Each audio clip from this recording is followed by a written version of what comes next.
What's up, guys and dolls? Welcome to the Good, the Bad and the Stupid. It's Tuesday the 17th of November. There, I said it, I got it out. It's Tuesday the 17th of November. I said about 5 different dates and I've had to rewind and get it correct. It's not the 19th of October. It's not the 17th of July. It's the 17th of November. It's been a long day. A long day walking around and around and around and around in the house, like many of us have. But I'm meant to be working. But you've got to get up and about, haven't you? You can't just sit there and stare at the computer because, I don't know about you, but I don't get nothing done. I start looking at other things that I enjoy looking at on the computer, which is nothing to do with work. You know why? Because there's no boss behind you looking. There's no one looking over your shoulder saying, checking what you're doing, that you have to like close down your windows and hide things from you. I know, I've worked in an office. I know all the tricks. But when you're at home, you're just free to just browse anything, can't you? So you start doing all your little spreadsheets and looking at figures and putting, people you've got to contact. And then all of a sudden, you're looking at new shoes and new jackets and fucking eBay and Facebook and everything else. And then all of a sudden, 2 hours have passed because, that's what you want to be doing. So you've got to find a way of doing the work in very, very little time. This is obviously I'm talking to anybody that's working from home here. All the rest of you are going, what the fuck is he talking about? We come here for the news, or the shit news, because the news, he says, isn't really what is good in the news. Anyway, yeah, so those of you working from home, you've got to find a way of condensing all your work into 2 hours, blasting it in that 2 hours, and the rest of the day, just do what the fuck you like. There you go. If I was your boss, that's exactly what I would not want you to do. But if I was your advisor, that's what I'd tell you to do. Because I imagine you'd do all the work. You only do the same amount of work anyway. So you just got to find a way to be focused for 2 hours. Anyway, let's move on to Mr. Titwank. That's right, Mr. Titwank. A Tesco's shopper who was sent a new loyalty card. And they addressed it to Mr. Titwank. That's got to be the funniest one of the day. Brilliant. That's got to be somebody who's working from home for Tesco's probably, or definitely somebody who's not going to be there very long, surely, because it was an actual club card. He's obviously applied for it, and they've sent it to Mr. Titwank because they're obviously don't think they're going to get caught or it's going to come back on them. If they were clever as well, here's another trick. If they're clever, if you're ever going to do something like that, you do it from somebody else's computer when you're at work. You don't do it from your computer. You do it from somebody else's and then somebody else gets the blame. So yeah, anyway, Mr. Titwank's not very happy because his name's not Mr. Titwank for starters. And that's why he's not very happy. But also, he's playing on the heartstrings here. He's wrote a very angry letter to the supermarket giant. Well, you're living up to your name now because they're just going to send one back saying, or if that goes to the right person, he's going to send one back saying, Mr. Titwank, we don't care, so leave us alone. Just get about your day, use your club card, or piss off, or go and get a club card at somewhere else. But anyway, he's pulling on the heartstrings saying he's very ill and he's left him and his wife very upset, as we are very loyal customers. You know what? He's after a few £1,000 gifts. He wants some. He wants some freebies from Tesco's. Are they giving him any? They've not done any. I thought they would have at least got a comment from Tesco's, but they haven't. He's pulling on it anyway. He wants £1,000 free shopping money. They'll have to say to him, we'll give you the £1,000 as long as you accept it as Mr. Titwank, or you carry on using that card. Otherwise, I'm afraid the normal bloke, Mr. John Smith, whoever you are, doesn't warrant the £1,000. It's only Mr. Titwank that's upset. Anyway, let's get off that one. Let's get on to Sam Fox. Sam Fox is, everybody knows Sam Fox. Anybody who grew up in the 80s will know Sam Fox, or would definitely know Sam Fox's tits, or Sam Fox's breasts, should I say. Page 3. She was the number 1, page 3. And she's in the paper today saying that she was the number 1. I think she's got a book out or something. She got something going on anyway. But she was the most famous woman in England, apart from Princess Di. And who's the other one? I've ripped the other one off. I've ripped it. And the Queen, maybe? Margaret Thatcher and Princess Di, and then Sam Fox. And believe me, Margaret Thatcher and Princess Di both didn't have the tits that Sam Fox had. But then you had to read The Sun if you was into Sam Fox's tits, and that was all the fucking, well, majority of the fucking country, the working classes and stuff. Anyway, but everybody was into. Sam Fox was famous, and she had insured her tits for. I keep saying tits, breasts. Should we call them breasts or should we call them tits? She insured them for £1 million, and that was in the 80s. So I don't know what you insure them for. In case they get chopped off, are you going to lose them? You're not going to lose. Well, I suppose if you breast cancer or something, but some kind of accidental situation where you lose them. I suppose that's what she's got. That's her money. That's what made her money. So I suppose you insure, like a footballer insures his legs, I guess. But they're likely to break their legs, aren't you? You're not going to break your tit. I get breast. All right, whatever. You say tit, I say breast. I say tit, you say breast. You say tomato, I say breast, or tit, or tomato, or tomato.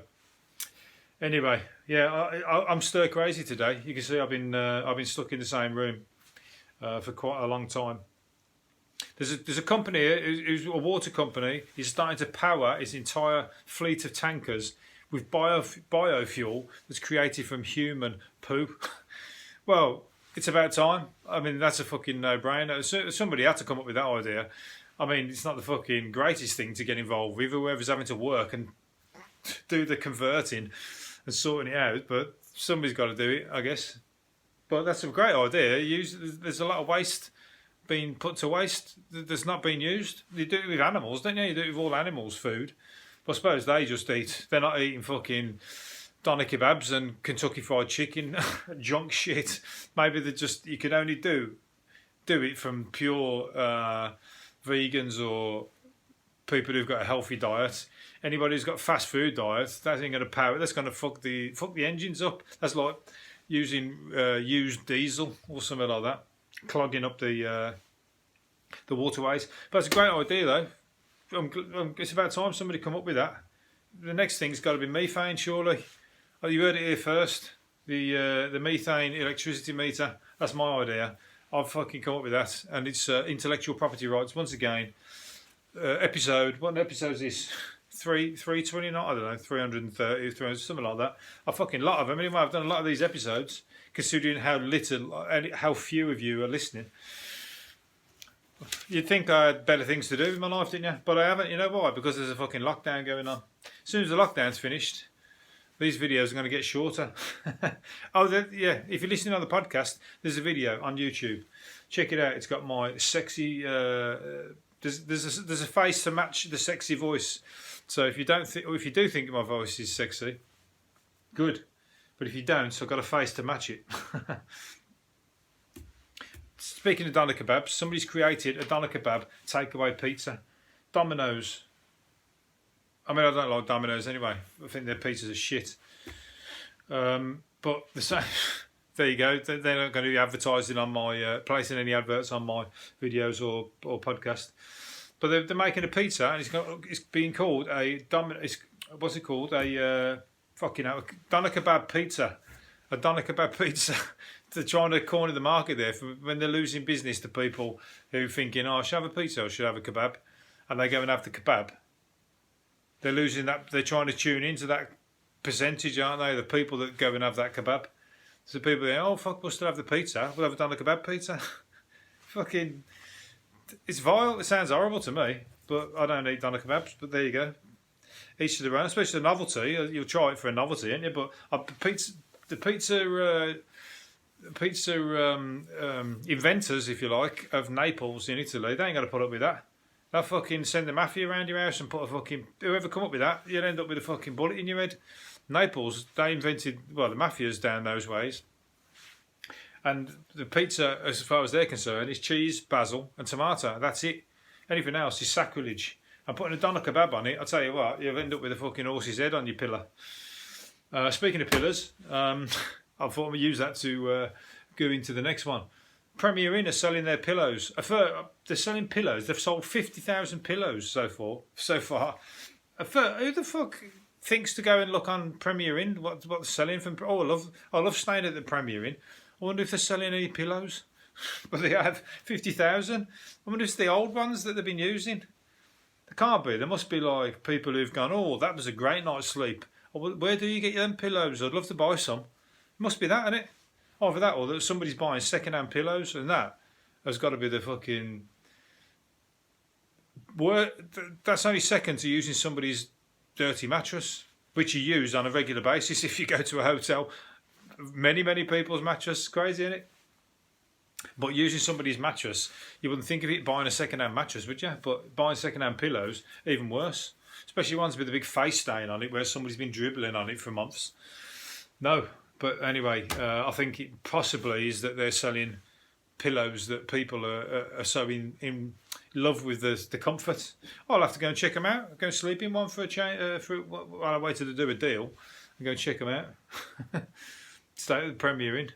I'm waiting for them to do a deal, and I think they're one of the cheapest ones anyway. Nothing worse than paying fucking...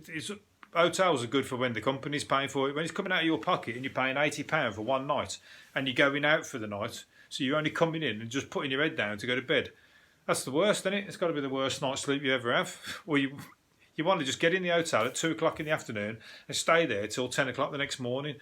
Don't leave the room. Just get the fucking 80 quid's worth. That's the best way. Right, last one. A bare knuckle fighter reckons he can beat his opponents into surrender by headbutting their fists. This is a good one. He's had a lot of, and he's from Birmingham as well. He's an hard nut from my town. And he ain't the only one. There's plenty there. But he said he's a kickboxer and a street fighter, and he's been into lots of fights in prison. And he would encourage people to punch him, so he'd wind them up, get him to swing a punch at him, then duck his head, and they'd break their hands on his head, and then he'd beat them up. Nice character. Hopefully he's I don't know about whether he's an arsehole and he's causing fights, or whether he just fucking doesn't put up with fucking any shit from anybody and then deals with them. If that's all right, I don't mind that. Hopefully he does. But I'll keep you.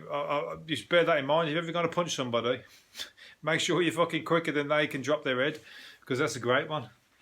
That's only second to the headbutt. That's only second to a headbutt in the face. That always catches people by surprise. Anyway, it's nice, isn't it? That's the one nice way to finish it off. But then again, you got to know these things, because there's a lot of arseholes in the world. And the arseholes, if you don't know those things, they're fucking headbutting you. So anyway, last one. I'm going to do. That was going to be the last one, but I can't finish on violence and people headbutting people's fucking hands and stuff, or headbutting each other, should I say? Almost a quarter of people are going to buy themselves a Christmas gift this year. What? Only this year? Do that every year, 100%. Make sure you buy the number one person in your life a Christmas gift every single year, and that number one person, you better believe it. Yes, it's me. In my life, there's obviously going to be number twos and number threes, but they're all vying for position at the moment. But number one has got to be yourself. Everybody else's Christmas present's got to come second to that. Anyway, on that note, so anybody who wants to send me anything, don't worry. It doesn't have to spend a lot of money on it, because the feeling's mutual. I think you don't have to spend a lot of money on people's gifts. I think the better the gift are the ones that are more thoughtful and the more thought out. Just spending like the best amount of money on perfume, whatever else, it's good in the moment, but it's not something that's going to stick in their mind. They won't remember what perfume you bought them fucking 20 years down the line, and they won't give a shit, and it'll bother you because you spent a fortune on it. So you're better off by giving them something that has got some meaning. Anyway, there you go. Righteous ending. Hopefully you enjoyed it. Do another one tomorrow. See you. Bye.